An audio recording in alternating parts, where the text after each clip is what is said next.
hamster wheel, not getting anywhere new? Perhaps you've hit a plateau that has you asking, is this it? Have you accomplished all you've set out to do in life and are not feeling as fulfilled as you thought you would? It is normal at midlife to reassess what's working for you and what's not. It's also normal to want to reclaim your time, your energy, and your joy. Let's make the best out of the second half of our lives by having more fun, experiencing more peace, and feeling more joy. If any of this resonates with you, then this podcast is for you. I'm Megan Bayless Bartley. Now let's get ready to shift our shit.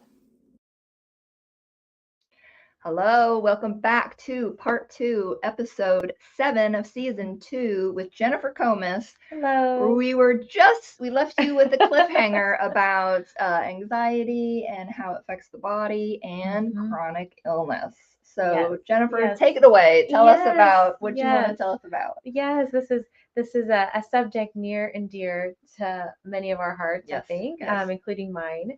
But I just wanted to mention probably the most important thing is some of the experiences I've had that have kind of brought me here. Yeah.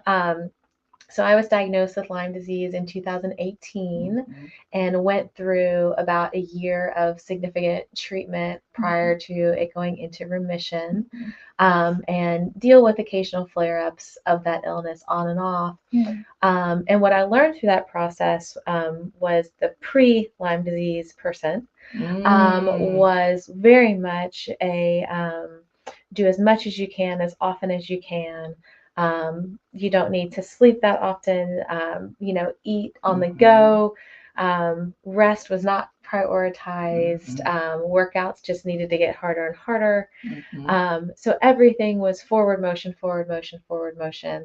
And what I learned through my experience with chronic illness and through some of the readings and learnings I've done with my clients is a lot of the chronic illness symptoms I experienced also had some things to do with that constant forward movement. Yes. Not everything to do with it, of course. There's other factors that play into chronic illness, but my body very rarely was ever given chances to rest or heal prior to actually being faced with a serious illness and a hospital visit. And so what I love to share with clients who are dealing with anxiety or panic or chronic illness is this approach we've been talking about how to live life mindfully and decrease anxiety. So not only does your brain feel better, but your body actually feels better too, and your health improves. And so the me now is, works out less, eats healthier, sleeps more, and physically is far healthier than she used to be, even though I do less of those things. Yes. So I always love to communicate that to our clients who I think have that same access to a more free way of living, Yes. and a very exciting way of living that allows you to have a little more peace and a little less speed. Right. Well, I think we get on this autopilot of life where, and we listen to all the societal things of like, got to work out hard and we got to work out so much and we got to eat super healthy and we got to do all these things. And I don't think people realize how much they're actually stressing themselves out. Yes. By just maybe finding some moderation or, like that you're not, and then, not beating yourself up if you have a cookie or something or soda or whatever the thing is, or they didn't work out one day or, something where then that adds to it where you're beating yourself up and punishing yourself instead of, very much so. Optimal health and well-being doesn't necessarily mean only physical and pushing yourself, over the limit. Yes. Absolutely. Well, and my I had chronic fatigue actually when I was 16 years old. And I think part of it, looking back, one, I was crazy perfectionist, probably should have been diagnosed with OCD at the time, and had some, emotionally unavailable environments that didn't allow me to have an outlet. And that's I got into therapy when I was 16 and then saw a naturopathic physician and went all these different alternative routes because every doctor I saw was like, It's all in your head. Yes, very much and so. We'll just call it chronic fatigue because we got to call it something. Yeah, because we don't know. Yeah, and so then you're like, well, shit, like it's not like I'm making all this up. Like I'm physically exhausted. Like I can't. I'm 16 years old. I'm in the prime of my, development, and I mean, it's amazing. Like, and not being believed. Or did you ever go through any of that where you had to find the right providers or the right types of healing treatments that work for you? Yes. And I was just going to mention that as well. Megan and I have both had experiences with this search of who's going to believe me, who is going to help me and not tell me it's anxiety or depression only or something like that. Yes. I very much went to, I think, 3 to 4, if not 5 different physicians, and was told that my symptoms couldn't all be caused by Lyme disease until I found a group of physicians that finally explained to me what was going on, did accurate testing that affirmed what I suspected, which was very validating for me, and then followed through with accurate treatment. But there's a challenge in the chronic illness world where many of us come to therapy because we haven't been believed, and we're struggling with almost feeling gaslit by the medical community. Yes. And so finding physicians and trusted researchers that we can go to is a huge deal, because we certainly need support as opposed to a lot of questioning during those times. Right. And it's, I find, because I know you have had some experience with like functional medical doctors, right? Like the functional medicine, which I find really fascinating. And I think, looking for providers who have more of an open mind around things, I mean, at the Mindfulness Center, I don't know if you can be too open, but we tend to be very accepting and open, and we want to know what people's experiences are so we can best help them. And sometimes if you're getting into the medical where it's like, well, this, I don't know the research on this, and I don't know what medicine we can use for this. It's very like linear, or it's very narrowly focused sometimes, versus looking for practices and asking around to see like who people have tried and who they've been successful with, and that kind of stuff too. Absolutely. And I think there's a slew of practitioners. I know many of us in the chronic illness community rely on, because maybe we didn't have as much success initially with traditional medicine, though hopefully that's changing. But I know many of us included therapists in our, in our bundle or, of resources or toolbox.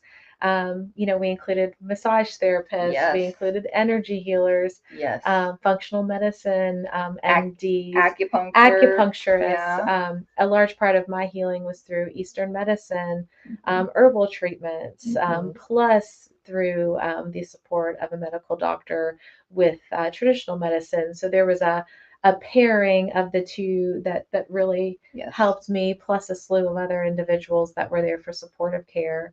But sometimes we don't know those individuals exist. And so one of the things I hope we can offer when we have patients who are dealing with anxiety or chronic illness are some resources for, here are some other healthcare providers, here are some people who will genuinely prioritize your health and help you get better through a variety of means. You do have choices and options, so you don't feel like you're left with what you're feeling to deal with alone. Yes, absolutely. So I'm going to give a plug today for Wi-Fi, which is this wellness club out in Middletown. I've heard good things. They're having this big party today, and I stopped by because I've been there, but they do all this cryotherapy and the infrared saunas and the red light therapy. Like everything you could think of, they have it there, and they work with the professional soccer team too to do a lot of healing for the athletes. So I find all of that really interesting about how that can stimulate the healing of the body.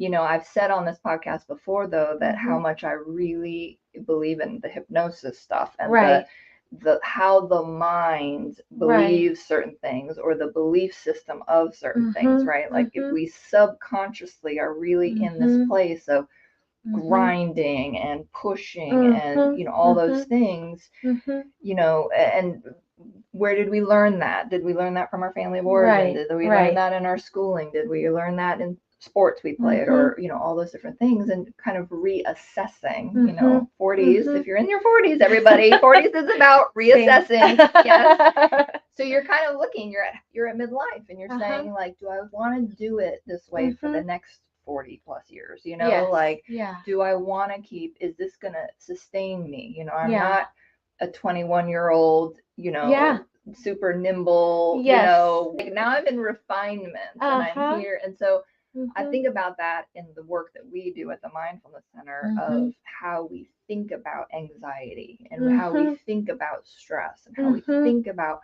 panic, and how a lot of those things, I think about anxiety being the fear of that which hasn't happened yet, the anticipation of things, possibly because they have happened certain ways. And if you're around certain people and you think that's going to show up, when you're around that person, but absolutely, the belief system around that. So how do you work with that with your clients and focusing on their thoughts, because that thought creates the energy. Yes. And the thoughts this is such a good question, because I think the thoughts can go energetically in so many different directions. And oftentimes the anxious thoughts appear to be the ones that drive forward and try to anticipate forward. And so what we spend some time on, of course, is trying to identify and make conscious what those unconscious thoughts or assumptions are. Well, if I think every time I run a mile it needs to be faster, why do I think that? What are the what's kind of been indoctrinated in me that led me to think that. And if that's the way I'm thinking about my whole life, then all of my energy is driving forward, which isn't very restful. And so the way I think about it a lot is, once we've identified those thoughts, we're actually just going to sit with the energy as opposed for it to go backwards or forward. And we're just going to be in the moment, noticing it. And then we get to decide what we want to do from there, which of those thoughts we'd like to hold on to, or which ones really don't serve the 40s or the next phase of life. And sometimes we're really attached to those thoughts. So then learning how to let go and understand the attachments and which ones we want to hold on to is important too. Because if we're 16 and we're running and need to be faster to go to state, that's one thing, and we have the capacity maybe to do that. And when we're 46 and we might not quite have that same capacity anymore. We're not going to state. State has come and gone. That was a different time of life. Well, anything else that you can think of that you felt like you wanted to share that we want to touch on? I think I'll close on just to mention that a lot of us here, including myself, have been in counseling for a variety of things. And in my own experience, anxiety was a chief focus. And that had a lot to do with genes, upbringing, personality, disposition, and just some perfectionistic tendencies and a whole slew of things. And before I knew that was an option, I just thought that was how it was always going to be. So Megan refers to a lot like a rainbow of options. And I think what I would want to leave people with is that there are always choices and there are always new ways of thinking. And if you aren't pleased with how you're thinking or how your life is going, there is always hope to change that. Absolutely. And so we would just want you to know that, and we're one of those avenues, and we're always here to support that change. And you can always change your mind. Like if you choose an option, that's why I love the rainbows. Like you choose one and you're like, okay, this is working for a little bit, and then it doesn't work anymore. It's like, okay, then you shift gears. That's why there's such flexibility and fluidity with it, that you can constantly, because realistically, we're all kind of shifting and changing throughout the day, throughout the week, throughout the month, throughout the year or years, know, so you do kind of have to refine it and move it and whatever. So absolutely. I love that. So knowing that you have options, Mhm. the rainbow of Mhm. options. Mhm. Jennifer is a wonderful option for you if you have some anxiety Sure, issues. She sure. is taking new clients right Yeah, I'd now, be which happy is to talk with you. very unusual because she's highly Yeah. sought after in our Sure. practice. And she is wonderful, Mhm. as we've seen today, to be with Mhm. and to sit with, and Thank you. just very Thank you. supportive and Yeah. compassionate. So we're happy to have you as part of our Yes. team. Thank you so Yay! much. So Thank you so thanks much for having coming, me. and hopefully we'll have Jennifer Absolutely. back on in upcoming seasons. We'll be Yes. seeing how she can contribute a little bit more on the I would love podcast, so to. you can hear more from Jennifer. I would love to. Thanks Well, so much. feel free to visit our website, mindfulness-center.com. Mhm. Jennifer is on there under our team page, and you can schedule a free 10-minute consultation with her and see if she'll be a good fit for you. Take care. Thank you. Take care.